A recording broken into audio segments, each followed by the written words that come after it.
Hello everyone, সবাই কেমন আছো? আশা করি ভালো আছো। আর আমি অনেক অনেক অনেক ভালো আছি। চলে এলাম আজকে আবার একটা মিনি ব্লগ নিয়ে। তো দিনটা ছিল বৃহস্পতিবার, তো সমস্ত কাজ সেরে আমি রান্না বসিয়ে দিয়েছি।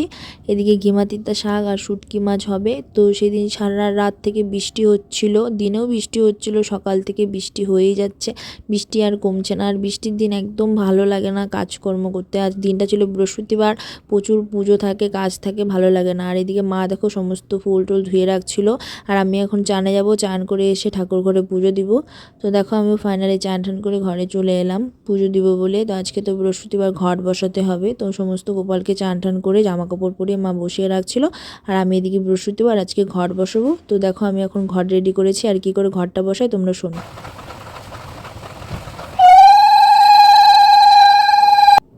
তো বৃহস্পতিবার ছিল, ঘরটা বসে নিলাম, পুজো কমপ্লিট করে ঘরে চলে এলাম স্কিন কেয়ার করতে। তো এই যে অ্যারোমা ম্যাজিকের সানস্ক্রিনটা ইউজ করছি। আর চুলটা ভিজে গেছিলো বৃষ্টির জলে, তো চুলটা একটু ঝেড়ে নিচ্ছিলাম। আর এদিকে দেখছি খুব সুন্দর সেন্ট বেরিয়েছে, শুটকি মাছের সেন্ট। আর বৃষ্টির দিনে প্রতিটা বাঙালির ঘরে এরকম জামা কাপড় থাকবে, তেমন আমাদের ঘরেও এরকম জামা কাপড়ে ভর্তি। আর আমিও জামা কাপড় মেলে ঘরে চলে আসলাম। তো আমার ভিডিওটা আমি এখানেই শেষ করছি। ভালো লাগলে লাইক, কমেন্ট, শেয়ার আর সাবস্ক্রাইব করে দিও।